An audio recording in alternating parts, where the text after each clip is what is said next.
भारतीय सैन्य अकादमी में आयोजित पासिंग आउट परेड कई मायनों में खास है। पिछले 91 साल में 64,000 से ज्यादा जेंटलमैन कैडेट्स अकेडमी से पास आउट हो चुके हैं। वहीं इस बार 373 कैडेट्स सैन्य अधिकारी बने हैं, जिनमें 7 मित्र देशों के 42 जेंटलमैन कैडेट्स भी शामिल हैं।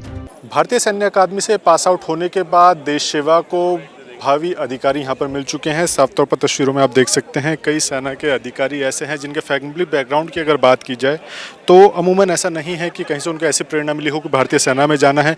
कोई मध्यम वर्गीय परिवार से है तो कोई खेती किसानी कर रहा है, लेकिन आज जब वो भारतीय सेना का हिस्सा बन चुके हैं तो कहीं ना कहीं देश सेवा का जो एक जज्बा है वो बढ़ चढ़कर उमड़ कर सामने आ रहा है। और साफ समझा जा सकता है कि आने वाले समय में जब फील्ड पर उतरकर उन्हें सही मायनों में देश सेवा करने का मौका मिलेगा तो वो IMA की ट्रेनिंग को फलीभूत करने का काम करेंगे। अपने सहयोगी रुपेश नेगी के साथ अजीत काम्बोज, देहरादून। देश सेवा के लिए जेंटलमैन कैडेट्स अधिकारी बनकर तैयार हैं। 10 जून को थल सेना प्रमुख मनोज पांडे की मौजूदगी में 373 जेंटलमैन कैडेट्स IMA से पास आउट हुए, जिसमें 7 मित्र देशों के 42 जेंटलमैन कैडेट भी बतौर अधिकारी अपने अपने देश की सेना का हिस्सा बने हैं। भारतीय सैन्य अकादमी से भारतीय सेना में जो अधिकारी हिस्सा बने हैं वो अलग हिस्सा है, तो दूसरी चीज़ है ट्रेडिशनल तरीके से जो मित्र राष्ट्रों के जो यहाँ पर अधिकारी हैं वो भी पास आउट हुए। आप तस्वीरों में देख सकते हैं भूटान से यहाँ पर जो सेना में अधिकारी बना है, भूटान आर्मी में, उनके माता पिता यहाँ पर पहुँचे हैं और तमाम तरह से यहाँ पर स्वागत किया गया है। पीपिंग सेरेमनी यहाँ पर हुई है, तो उसके बाद माता पिता ने अपने बेटे को जो आज उनके देश की सेना का अधिकारी बना है उसको ट्रेडिशनल तरीके से यहाँ पर स्वागत करने का काम किया है। और साफ है कि आने वाले समय में जब ये भारतीय सैन्य अकादमी का प्रशिक्षण लेकर अपने देश की सेना का हिस्सा बनेंगे तो वहाँ पर ये प्रशिक्षण काफ़ी कामयाब साबित होगा। और सीधे तौर पर जो भारत देश से जो इनको मिला है, चाहे वो प्रशिक्षण के तौर पर हो, फील्ड एक्सपीरियंस की बात हो या फिर जो ज्ञान की बात हो कि कैसे अपनी देश सेवा करनी है, उसको लेकर आज ये भारतीय सैन्य अकादमी से अपने देशों को रवाना हो रहे हैं। अपने सहयोगी रुपेश नेगी के साथ अजीत काम्बोज, देहरादून। 1 अक्टूबर 1932 को अस्तित्व में आए भारतीय सैन्य अकादमी ने पिछले 91 सालों में 64,489 जेंटलमैन कैडेट्स को अधिकारी बनाकर तैयार किया है, जिसमें 36 मित्र देशों के 2,843 कैडेट्स भी शामिल रहे हैं। इस बार की पासिंग आउट परेड में बतौर रिव्यूइंग ऑफिसर थल सेना प्रमुख मनोज पांडे ने परेड की सलामी ली है। वहीं खास बात यह है कि पासिंग आउट परेड में इस बार घोड़ा बग्गी का प्रयोग नहीं किया गया है। दरअसल अब तक परेड के निरीक्षण अधिकारी 4 घोड़ों वाली बग्गी, जिसे पटियाला कोच भी कहा जाता है, उसी में बैठकर परेड मैदान में पहुंचते थे। पटियाला के पूर्व महाराज ने यह बग्गी 1969 में IMA को सौंपी थी। इसके अलावा जयपुर के पूर्व महाराज की ओर से दी गई जयपुर कोच, विक्टोरिया कोच और कमांडेंट्स फ्लैग कोच भी चलन में रहे हैं। लेकिन अब रक्षा मंत्रालय के आदेश के बाद भारतीय सेना ने ब्रिटिश काल की प्रथाओं और परंपराओं को हटाने का फैसला लिया है, जिसमें बग्गी, पाइप बैंड हटा दिए गए हैं। ऐसे में इस बार की पासिंग आउट परेड कई मायनों में खास हो गई है। 1 अक्टूबर 1932 को अस्तित्व में आई भारतीय सैन्य अकादमी ने पिछले 91 सालों में 64,000 से ज़्यादा जेंटलमैन कैडेट्स भारतीय सेना को दिए हैं और इस बार भी 300 से ज़्यादा जेंटलमैन कैडेट्स पास आउट हुए हैं। लेकिन इस बार की जो बड़ी बात है वो ख़ास बात यह है कि पासिंग आउट परेड में आने वाले जो मुख्य रिव्यूइंग ऑफिसर हैं वो घोड़ा बग्गी में बैठकर नहीं आए हैं। एक ये बड़ी बात है। सीधे तौर पर अगर देखा जाए तो पासिंग आउट परेड में इस बार घोड़ा बग्गी का प्रयोग नहीं किया गया है। दरअसल अब तक निरीक्षण अधिकारी 4 घोड़ों वाली बग्गी, जिसे पटियाला कोच भी कहा जाता था, उसमें परेड मैदान में पहुंचते थे। पटियाला के पूर्व महाराज ने यह बग्गी 1969 में भारतीय सैन्य अकादमी को सौंपी थी। इसके अलावा जयपुर के पूर्व महाराज की ओर से दी गई जयपुर कोच, विक्टोरिया कोच और कमांडेंट फ्लैग कोच भी चलन में रही हैं। लेकिन अब रक्षा मंत्रालय के आदेश के बाद भारतीय सेना ने ब्रिटिश काल की प्रथाओं और परंपराओं को हटाने का फैसला लिया है, जिसमें बग्गी, पाइप बैंड हटा दिए गए हैं।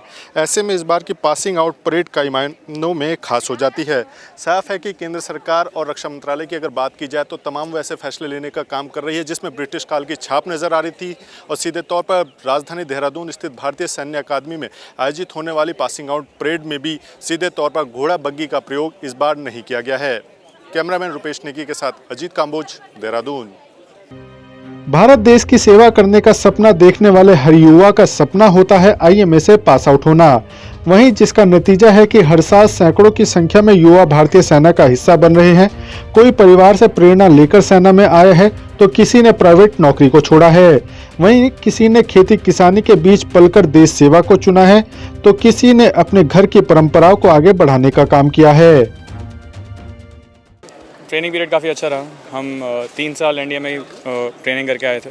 सो IMA के लिए हम पूरे गियर्ड अप थे और यहाँ पे आके बस अच्छा करने का कोशिश किया। सॉर्ट ऑफ ऑनर तक आप पहुँचे हो, बेस्ट से बेस्ट IMA के हिसाब से होता है, किस तरह से? जी मेरे कुछ अचीवमेंट्स हैं, जैसे मैं अकेडमी टीम बास्केटबॉल में था जो हम बख्शी कप जीत के आए हैं अभी IMA, और मैं बेस्ट इन ड्रिल जज हुआ हूँ, बेस्ट इन टर्नआउट जज हुआ हूँ। तो ऐसे काफ़ी सारे फैक्टर्स आते हैं जो हमें जज करते हैं कि हम बेस्ट हैं इन मेरिट में। जी, आज IMA की पासिंग आउट परेड थी और मुझे गोल्ड मेडल का अवार्ड मिला है इस जर्नी के कंक्लूजन पे। मैं यही कहना चाहूँगा कि IMA की जर्नी बहुत ही यादगार और ऐसी जर्नी थी जिसमें हमने बहुत सारी चीज़ें सीखी है जो हमें आने वाले करियर में काफ़ी ज़रूरतमंद साबित होंगी। Sir, IMA is a place which converts the gentleman cadets or the boys into men. So these are the people who have chosen the profession of arms, the great profession of arms. And यहाँ पे आके GCs को बहुत कुछ सीखने को मिलता है. For example, from sports to the professional knowledge, you know, from the etiquettes to defend your motherland, you learn everything, not just one part of life that you will be proficient in weapons or tactics or something. It is a all-round development, and if you want to grow as a human being, as a personal, as a professional, then join the army, join the armed forces. मैं lieutenant Madhav Kumar Jha from east Champaran Bihar. I have done my education from Sainik School, Amravati Nagar, Tamil Nadu, and after that I joined National Defence Academy. And after passing out from National Defence Academy, I joined Military Academy, and today I am getting commission. And it is a hard work of past 11 years. So, and now it will be again challenging for me to meet to match my Pulton and do good in my career. I am lieutenant Maninder Singh, I am from Amritsar Punjab. And आज मुझे बहुत ही खुशी हो रही है कि मैं 4 साल की ट्रेनिंग पूरी करने के बाद अभी एक अफसर बना आर्मी में. मैं एक ACC एंट्री हूँ. इसके पहले मेरी 9 ईयर सर्विस हो चुकी है इसके पहले. तो बहुत ही मान वाली बात है मेरे लिए कि मैं इतनी मुश्किल से ऐसी जगह पे ड्यूटी देकर, वहाँ पढ़ना ही मुश्किल होता है एक बंदे के लिए, फिर भी ऐसी जगह पे आना एक बहुत बड़ा अचीवमेंट है मेरे लिए.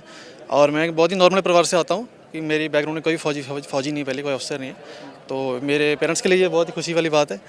तो इससे थैंक यू. मैं जैसे कि ZS एसोसिएट्स में काम करता था, वो एज ए डेटा एनालिस्ट में जॉब करता था. बट मेरे को शुरू से ऐसा था कि मुझे एडवेंचरस लाइफ चाहिए थी और एक बहुत डिसिप्लिन्ड लाइफ चाहिए थी. और मेरे को सपना था मेरे पेरेंट्स का कि मैं अपने गांव का पहला क्लास 1 ऑफिसर बनूंगा. और मेरे चाचा जी पहले से IAS ऑफिसर हैं, तो मुझे एक डिफरेंट बैकग्राउंड चूज़ करना था, आर्मी. और तो आर्मी चूज़ करके मैं एक डिसिप्लिन्ड ऑफिसर भी बना और मेरे एडवेंचरस लाइफ भी मुझे मिली. काफ़ी चैलेंजिंग था. मतलब मैंने इसकी प्रिपरेशन बचपन से ही सोचा था कि मुझे फ़ौज ज्वाइन करनी है, और मेरी मदर मेरी मोटिवेशन है सबसे बड़ी. उन्होंने फ़ौज 42 की एज में ज्वाइन की आर्मी मेडिकल कोर में. एंड उन्होंने ये इसलिए किया था कि मुझे बेस्ट एनवायरनमेंट मिले ताकि मैं भी अच्छे से प्रिपेयर कर पाऊँ और अपने जो मुद्दा है, मेरा एम है, उसको हासिल कर पाऊँ. तो 42 की एज में ज्वाइन करने के बाद मैंने 11th क्लास से पढ़ना शुरू किया था और पुणे में मैं रहता था. वहाँ पे नेशनल डिफेंस एकेडमी में मेरी मदर की लास्ट पोस्टिंग थी, तो वो एक अलग मोटिवेशन था मेरे लिए. तो पुणे में मैंने पढ़ना शुरू किया यशोतेज एकेडमी में. वहाँ पे भी काफ़ी चैलेंजिंग था, बहुत पढ़ाई करनी पड़ी थी और मेरे लिए बहुत डिफ़िकल्ट था. एंड जब मैंने एग्ज़ाम क्लियर किया अपने 3rd अटेम्प्ट में, तो मुझे उस टाइम पे लगा था कि अगर मैं एग्ज़ाम क्लियर कर सकता हूँ तो कोई भी कर सकता है. And after clearing the exam I join national defence academy in 2019. The sad part is that in 2017 when I gave my first attempt, my father expired because of a cardiac arrest. So that time many people felt that it will be a huge setback for me. और मैं मतलब मेहनत नहीं कर पाऊँगा, लोग demotivate हो जाते हैं. बट मेरी मदर मेरी पिलर ऑफ स्ट्रेंथ है, उन्होंने मुझे इतना मोटिवेट किया, वो खुद भी मोटिवेट हुई कि मैं अपना एम हासिल कर पाऊँ. और फिर नेशनल डिफेंस एकेडमी और 3 साल का बहुत चैलेंजिंग टाइम था.